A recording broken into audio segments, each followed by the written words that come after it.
500 дзён у рэжыме інкамунікада. Столькі інфармацыю пра мэрыю Калеснікаву не маюць нават ейныя родныя, блізкія і адвакат. Апошняе, што было вядома пра палітзняволеную, у жніўні яна важыла 45 кілаграмаў пры росце 175 сантыметраў. Гэткі індэкс масы цела небяспечны для здароўя. На Белсаце аб'ектыў, з вамі Юлія Лабанова, вітаю і сёння ў выданні. Прыляцеў асабіста павіншаваць саюзніка з нарадзінамі і выказаў спадзеў на новыя гарызонты, чаго Лукашенка шукае ў Маскве. Гэтай сустрэчы з Пуцінам Лукашенко таксама будзе шукаць магчымасці, каб атрымаць некую для сябе гарантыю ці дазвол, каб прыняць удзел у чарговых выбарах.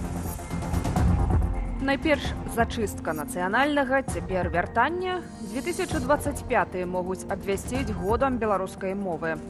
Гэта перадвыбарчы піар. Я думаю, што яны так як бы спрабуюць паглядзець на рэакцыю, і Лукашенко гэта агучыць, конечно, не ў стане, таму ён выкарыстоўвае рупар крутога.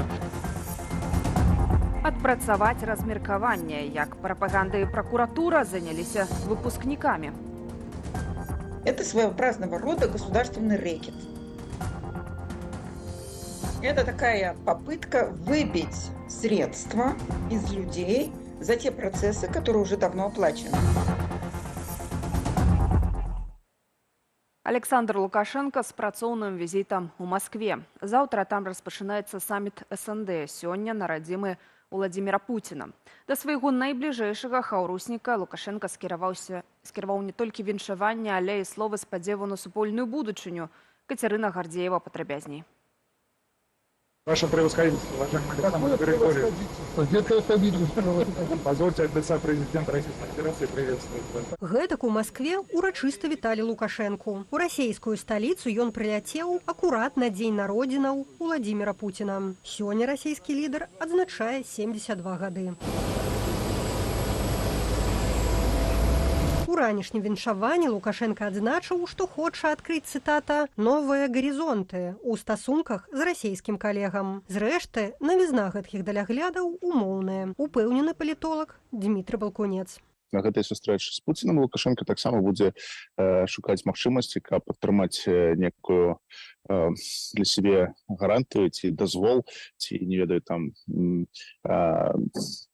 некую магчымасць, каб прыняць удзел у чарговых выбарах. Сёння сустрэча без гальштукаў з нагоды свята, заўтра паседжанне лідараў краінаў СНД. Парадак дня багаты ад культурніцкіх пытанняў і выбараў старшыні садружнасці да распрацоўвання новых захадаў палітыкі бяспекі. Апошняя тэма балючая для менскага рэжыму. На мінулым тыдні дэпутат Верховнай Рады Украіны Олег Дунда прапанаваў распачаць баявыя дзеянні на тэрыторыі Беларусі. Важно переводить войну не только на территорию Брянской, Курской и в Беларусь. Я глубоко уверен, зайдя относительно небольшим подразделением в Беларусь, белорусская армия сложит свое оружие.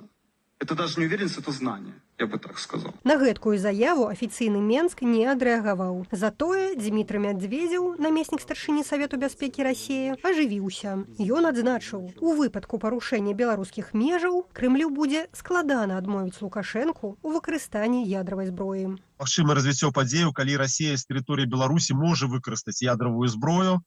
Вось, а Еўропа адкажа, НАТО адкажа па Беларусі. Гэта будзе канец не толькі к канцу рэжыму Лукашенко, магчыма, гэта канец будзе Беларусі ў цяперашнім стане. Гэта будзе фактычная катастрофа. Таму Лукашенко ні ў якім разе бы не хацеў выкарыстання гэтай зброі. Спакою Лукашенку не даюць і шагады, што залятаюць на тэрыторыю нашай краіны. Они иногда то влево, то вправо залетают, теряют ориентацию. Несколько случаев таких было с одной стороны и с другой, с стороны России, с стороны Украины. Гэтак ён казаў пасля выбуху беспілотніка, што упаў у Калінкавічах 3 кастрычніка.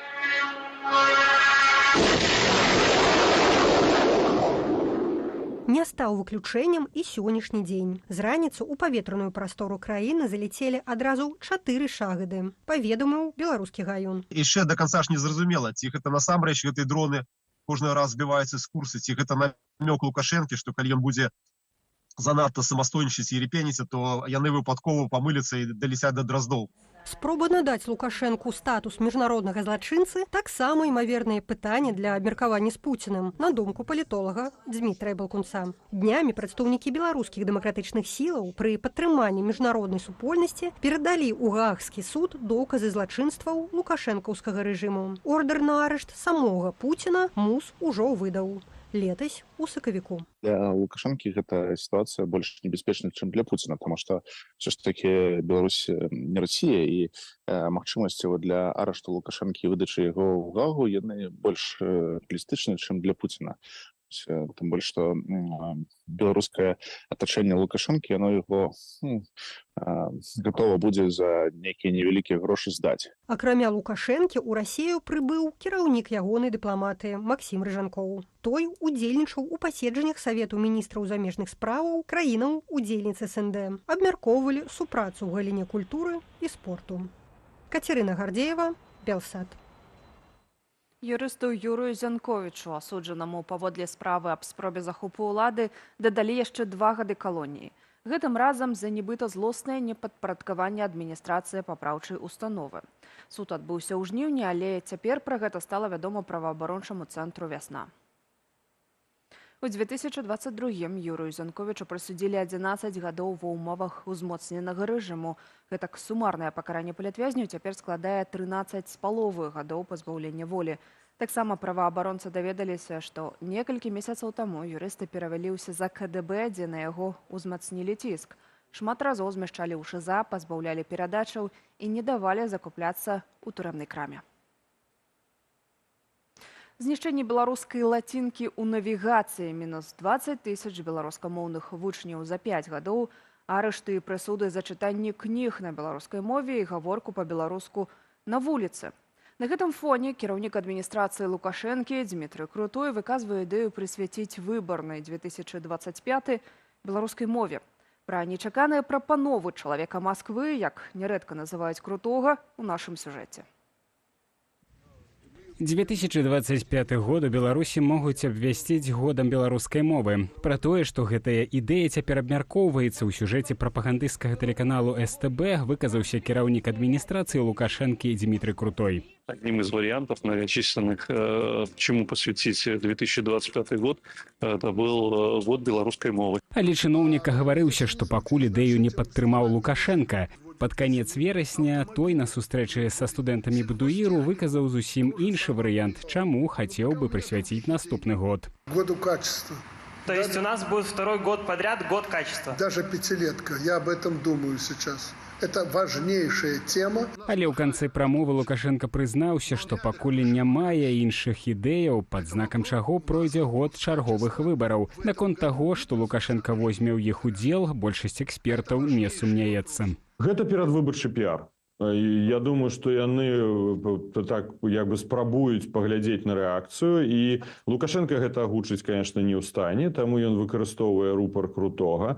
Перадвыбарчы піар, каб загуляць з нацыянальна арыентаваную часткаю беларускага грамадства, беларускай інтэлігенцыі. У сюжэце Крутой таксама заявіў, што цяпер ёсць вялікі запыт на навучанне па-беларуску, але нават афіцыйная статыстыка сведчыць іншае. Паводле Белстату з 2016 да 2020 года колькасць дзяцей, якія навучаюцца на беларускай мове, скарацілася на 3%. Агулам вучняў стала на 20 000 менш. З 1995 года, калі расійскай мове надалі статус дзяржаўнай, скарачэнне яшчэ больш істотнае. Калі ў сярэдзіне 90-х па-беларуску вучылася траціна школьнікаў, то цяпер толькі кожны 10-ы. Беларуская мова, беларуская культура знаходзіцца ў заняпадзе. Фармальна Лукашенко дэкларуе, што ён прадстаўнік Беларусі і бароніць нацыянальныя інтарэсы. Калі ён гэта заяўляе, канешне, павінна быць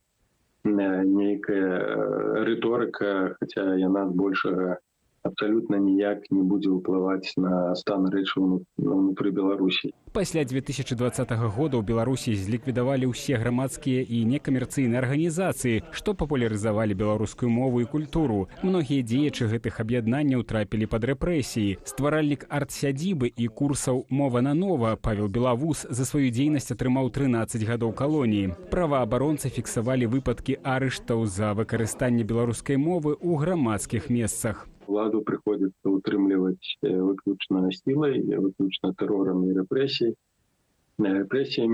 Іншых механізмаў утрымання ці легітымізавання ўлады на сённяшні дзень няма. Пасля паўнамаштабнага ўварвання Расіі ва ўкраіну барацьбу з усім нацыянальным у Беларусі актывізавалі аматары так званага расійскага свету. У свае дасягненні яны запісваюць русіфікацыю шыльдаў у гародні ды нясвіжы, а таксама знішчэнне беларускай лацінкі ў гарадской навігацыі і грамадскім транспарце Менску. Адметна, што фармальна знішчэнне лацінкі зініцыявала якраз адміністрацыя Лукашэнкі. Цяпер праўладныя блогеры закідваюць ведамствы і установы скаргамі на дыскрымінацыю расійскай мовы, а часта адкрыта абражаюць нацыянальную мову. Найбольш актыўная ў гэтай справе інфаказачка Ольга Бондарова ды праўладная мастачка Святлана Жигемонт. Спамповать? Что, я должна сделать? Я в своей стране нахожусь или в стране бандеровских эльфов? Свой абразлівы пост Жигемонт неўзабаве выдаліла. Цяпер рускамірцы змагаюцца з абвесткамі па-беларуску ў менскім грамадскім транспарце ды абураюцца выказваннямі міністра адукацыі. Словы Андрэя Іванца пра неабходнасць больш увагі надаваць беларускай мове і культуры Ольга Бондарова назвала пранацысцкім выказваннем. Антон Бяздольны, Белсат. У Менскім Сухарове раніцаю загарэўся недабудаваны гандлёвы цэнтр. Працаўнікі Міністэрства надзвычайных сітуацыяў злакалізавалі пажар, ніхто не пацярпеў. Узгаранне адбылося ў гандлёвым цэнтры 4 сезоны. Яго будуюць на скрыжаванні вуліцаў Скрыпнікава і Мазурава. Слупы дыму было відаць нават у Грушаўцы. Прычыны здарэння высвятляюць. Трэці месяц выпускнікі беларускіх установаў адукацыі спрабуюць сябе ў якасці маладых спецыялістаў. Сёлета пад размеркаванне трапілі больш за 55 тысяч маладзёнаў. Не ўсе з іх даехалі да прызначанага працоўнага месца, з чым актыўна пачала змагацца пракуратура.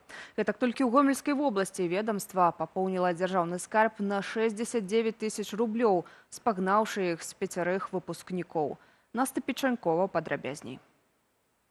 Я Дмитрий Бакан, работаю в ЖКХ по распределению электрогазосварщиков. Я благодарю администрацию за хорошее отношение к молодым специалистам. Не толькі каецца, але і дзячыць. У Беларусі прапагандысты запусцілі новы тренд – відэа, на якіх маладыя спецыялісты ухваляюць свае першыя працоўныя месцы. Моя работа мне нравится, у нас хороший дружный коллектив. Вернуться обратно было правильным решением, потому что я считаю, что для молодежи здесь есть все самое необходимое, и город с каждым годом все лучше и лучше.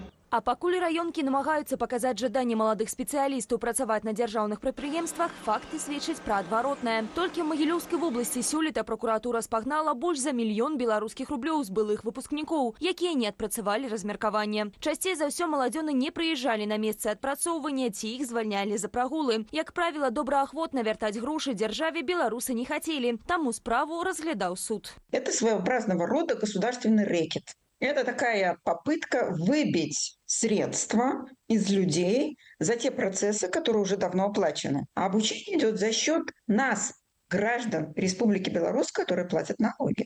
Па ўсёй краіне паводле Міністэрства адукацыі сёлета пазбеглі размеркавання 100 выпускнікоў. Аднак гэты лік можа быць значна большы. Гэтак на пачатку верасня ў эфіры тэлеканалу «Беларусь-1» распавялі, што каля 200 былых студэнтаў-бюджэтнікаў затрымалі за спробу фіктыўнага размеркавання. Маўляў, маладзёны ўладкоўваліся ў падстаўныя арганізацыі на 1/10 стаўкі, а за паслугі плацілі каля 200 рублёў штомесяц. Пры гэтым паводле прапагандыстаў схему маглі скарыстаць яшчэ не меней за 1000 асобаў. Выпускнікоў прымушае не з'яўляцца на месцы размеркавання той факт, што яны адтуль фактычна не могуць з'ехаць.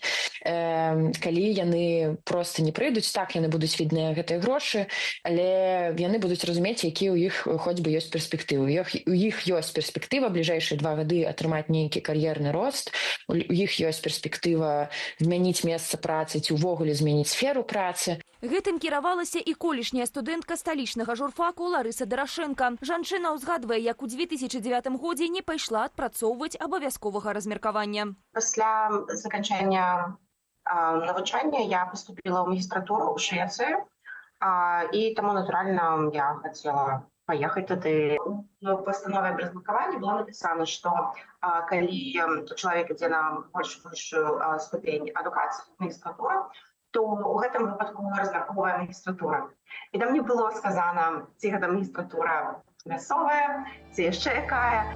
У 2025-м пазбегчы размеркавання стане нашмат цяжэй, што вынікае з паправак у закон аб адукацыі, падрыхтаваных сёлета ўрадам. Гэтак пераразмеркаванне стане магчымым толькі са згоды абласнога і гарадскога выканкамаў. Ва ўніверсітэту з'явіцца магчымасць накіроўваць сямейныя пары ў розныя месцы адпрацоўвання. А вось каб атрымаць свабодны дыплом, урад прапановвае выпускнікам пайсці на службу ў сілавыя ведомствы. Раней чыноўнікі абмяркоўвалі і размеркаванне для платнікаў. Праўда, пакуль заходу не сталі ўводзіць. Это уже будет явное нарушение прав человека не только на получение образования, но в том числе и на получение права на труд. Да, и право на выбор. Тым часам неідэальнасць сістэмы размеркавання прызнае і той, хто дзесяцігоддзямі культывуе ў нашай краіне гэтую савецкую практыку. Зачастую их заставляют выполнять работу, вообще не требующую квалификации. И это я еще мягко выразился. Аналогичная ситуация с жильем, когда условия проживания только с большой натяжкой можно назвать удовлетворительными. Пры гэтым, каб прымусловая праца стала больш прывабнай, урад прапануе маладым спецыялістам пернікі ў выглядзе бонусаў і даплатаў. Сярод іх танныя месцы ў інтэрнатах, ільготныя крэдыты ды зніжаныя падаткі. Настя Печанькова, Белсат.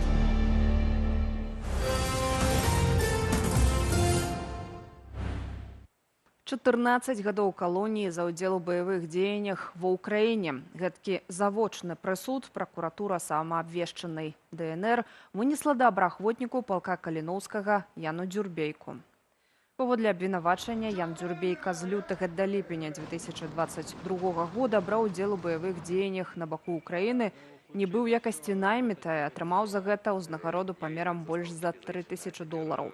Ян Дзюрбейка з пазыўным Тромблі ўжо 2 гады застаецца ў расійскім палоне, куды трапіў падчас бою ў Лісічанску Луганскай вобласці. Разам з ім у палон трапіў беларускі добраахвотнік Сергей Дзёгцяў. Дзе цяпер беларусы, у якім стане, невядома. Амаль год арышту і пакутлівага чакання рэжысёр і актывіст Андрэй Гнёт працягвае абскарджваць пастанову аб ягонай экстрадыцыі ў Беларусь.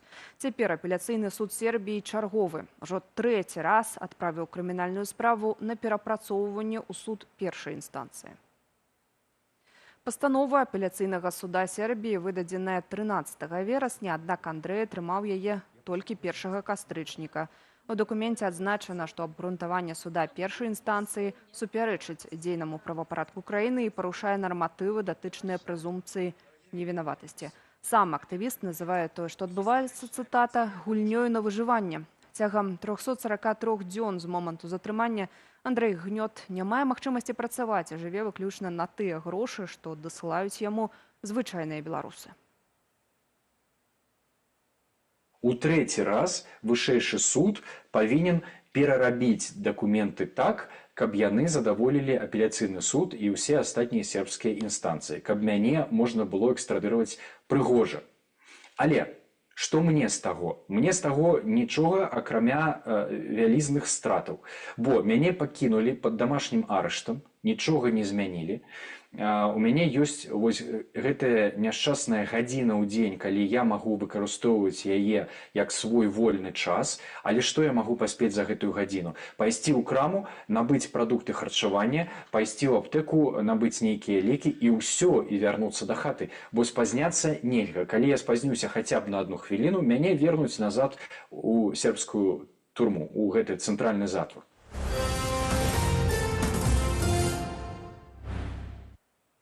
Футбольная Беларусь перажывае навіну, што яшчэ нядаўна заставалася неверагоднай. Салігорскі «Шахтёр», 3-разовы чэмпіён краіны, афіцыйна ўпершыню ў гісторыі пакідае найвышэйшую лігу першынства Беларусі. Што далей чакае клуб, разбіраліся ў наступным матэрыяле. Салігорскі «Шахтёр» пасля паразы ад менскага «Дынама» 0-3 у 24-м туры футбольнага чэмпіянату краіны страціў нават матэматычныя шансы, каб захаваць прапіску ў эліце ў наступны сезон. Мастерства того нету, который есть на следующий день динамица. Поэтому надо тренироваться, работать. Сёлетні сезон стаў сапраўдным выпрабаваннем для шахцёра. Фінансавыя праблемы, нестабільнасць складу, канфлікты ўнутры клубу і расчаравальныя вынікі на полі прывялі да таго, што каманда апынулася на дне турнірнай табліцы. Летась пасля грандыёзнага скандалу з дамоўнымі матчамі ў беларускім футболе гарнякоў аштрафавалі на буйную суму і пазбавілі чэмпіёнства ў сезоне 2022. У дадатак каманду пазбавілі 35 балаў, а сёлета яны не далічыліся 20 пунктаў. Сейчас же у них нет ни ресурсов, нет ни возможности приглашать игроков. Те игроки, которые сейчас играют, они не соответствуют полностью команде высшей лиги, поэтому с таким минусом, там, начиная минус 20 очков, у них и изначально не было шансов остаться в высшей лиге. Асацыяцыя Беларускай федэрацыі футболу пакінула за сабою магчымасць яшчэ раз пакараць шахцёр. Таму не выключана, што на старце чэмпіянату першай лігі наступнага сезону клуб будзе зноў пазбаўлены шэрагу балаў. Хто гуляе у вышэйшай лізе, хто гуляе ў лігах ніжэй, вырашаецца не на стадыёне, фактычна ў кабінеце міністра спорту Беларусь. І вось гэта самае дрэннае. Шахцёру шкада як каманды, аднак больш шкада ўсёй сістэмы, якая фактычна збівае беларускі футбол. Да канца сёлетняга чэмпіянату краіны засталося 6 тураў. Пакуль у табліцы лідаруе гарадзенскі Нёман. Аднак менская «Дынама», апекаваная міністрам спорту Сергеем Кавальчуком, мае яшчэ 3 матчы ў запасе, калі параўноўваць з гарадзенцамі. У каго засталося больш імпэту на фінішы рэгуляркі? Все прекрасно знают, чем дышит Ковалевич, чем дышит вообще гродненский футбол, поэтому это так, для отмазки глаз, чтобы показать людям, что есть какая-то конкуренция. Никакой конкуренции нету, скорее всего, «Динамо» станет чемпионом, либо его туда затащат просто. Салігорскі клуб выступаў у топ-дывізіёне з пачатку яго заснавання ў 1992 годзе. За гэты перыяд, акрамя 3 чэмпіёнстваў, на рахунку гарнякоў 6 срэбраных і 8 бронзавых медалёў. Цяпер клуб чакае нялёгкі шлях, адаптацыя да новага ўзроўню і спроба аднавіць былую славу. Павел Алейнікаў, Андрей Сульжыц, Белсат.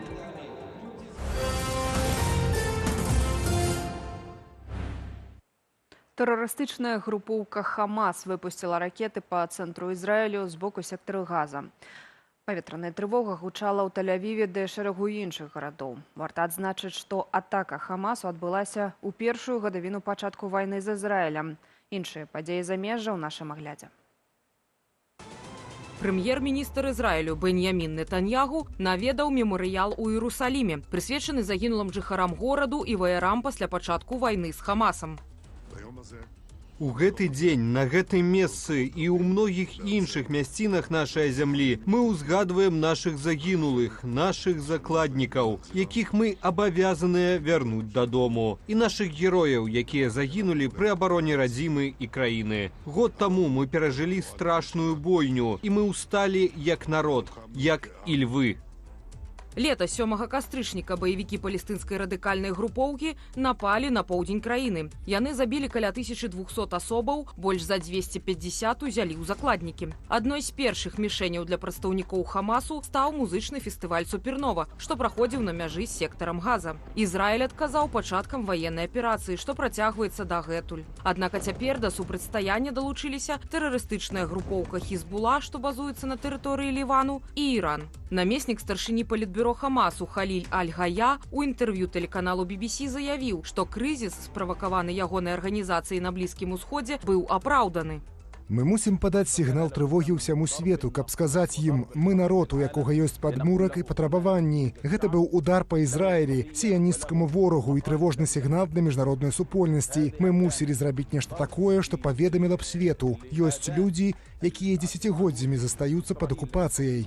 Напярэдадні ў шэрагу краінаў Еўропы і ў ЗША прайшлі акцыі з патрабаваннем спыніць канфлікт на Блізкім Усходзе. Пры гэтым на вуліцы выйшлі дэманстранты як у падтрыманне Палестыны, так і Ізраілю. Расійскія войскі раніцою ударылі 4 карэктаванымі авіяцыйнымі бомбамі па Херсоне. Траплянне сярод іншага прыйшлося на жылую забудову ў цэнтральным раёне гораду. Раненні атрымалі сама меней 19 асобаў, у тым ліку 2 дзяцей. Таксама пад авіяудар трапіла Касцянтынаўка ў Данецкай вобласці. У зоне паразы апынулася тэрыторыя прыватнага прадпрыемства. Пацярпелі не менш як 4 працаўнікоў. Азброеныя сілы Украіны атакавалі дронамі Феадосію ў акупаваным Крыме. У выніку загарэлася найбуйнейшая нафтабаза на паўвостраве. Акупацыйныя ўлады ўвялі рэжым тэхнагеннай надзвычайнай сітуацыі. Пра пацярпелых жа нічога не паведамілі. Большасць жыхароў Казахстану падтрымала будаванне ў краіне атамнай электрастанцыі. За гэта са звестак Цэнтральнай выбарчай камісіі выступілі больш за 70% удзельнікаў рэферэндуму. Удзел у галасаванні ўзялі каля 8 мільёнаў асобаў, то бок яўка склала каля 64%. Пры гэтым назіральнікі ў розных рэгіёнах Казахстану зафіксавалі ўкідванне бюллетэняў. Референдум Токаев провел как подарок Путину, то есть накануне дня рождения Путина. Токаев всеми правдами и неправдами провел референдум, и все эти цифры с явками, с результатами, все эти цифры спущены были акиматом и маслихатом, так сказать, на места, они эти цифры подтвердили просто. Росатом – адзін з прэтэндэнтаў на падпісанне кантракту для будавання АЭС. Таксама ў гэтым шэрагу кампаній з Кітаю, Паўднёвай Карэі і Францыі. Што ж да тэрыторыі, дзе размесціцца станцыя, то на гэтым этапе асноўным кандыдатам выступае паселішча Улькен у Алматинскай вобласці. Паводле Міністэрства энергетыкі Казахстану да 2035 года краіне пагражае дэфіцыт электраэнергіі. Таму ў найбліжэйшае дзесяцігоддзе патрэбна ўвесці новыя генерацыйныя магутнасці. І АЭС, заявілі чыноўнікі, ёсць безальтэрнатыўным варыянтам. Прадстаўнікі НКА і грамадскія актывісты ды эколагі выступілі супраць. Іхны галоўны аргумент – на вывядзенне станцыі з эксплуатацыі ў будучыні спатрэбяцца велічэзныя сродкі. Пачатак Нобелеўскага тыдня. У Стакгольме агучылі імёны першых лаўрэатаў. Нобелеўскую прэмію ў галіне фізіялогіі ці медыцыны сёлета прысудзілі амерыканскім навукоўцам Віктару Эмбрасу і Гэры Раукуну за адкрыццё мікра-РНК. У Нобелеўскім камітэце адзначылі важнасць адкрыцця фундаментальнага прынцыпу рэгулявання актыўнасці генаў. 2 гады таму, 7 кастрычніка, беларускі праваабаронца і палітзняволены Алесь Бяляцкі стаў лаўрэатам Нобелеўскай прэміі міру. Яго затрымалі ў ліпені 2021 года, а летась асудзілі на 10 гадоў калоніі за нібыта кантрабанду і фінансаванне групавых дзеянняў, што груба парушаюць грамадскі парадак. Ірына Юр'ева, Белсат.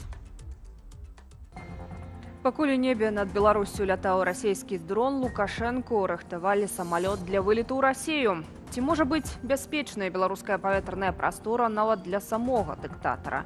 Даведаемся неўзабаве ў праграме «Белсат-Зум». Мой калега Сергей Падсасунны паразмаўляў з прадстаўніком аб'яднанага пераходнага кабінету ў абароне і нацыянальнай бяспецы Вадзімам Кабанчуком. А выданне «Аб'ектыву» на гэтым падышло да завяршэння. Дзякую, гаспадарства, за прагляды і добрага вечара.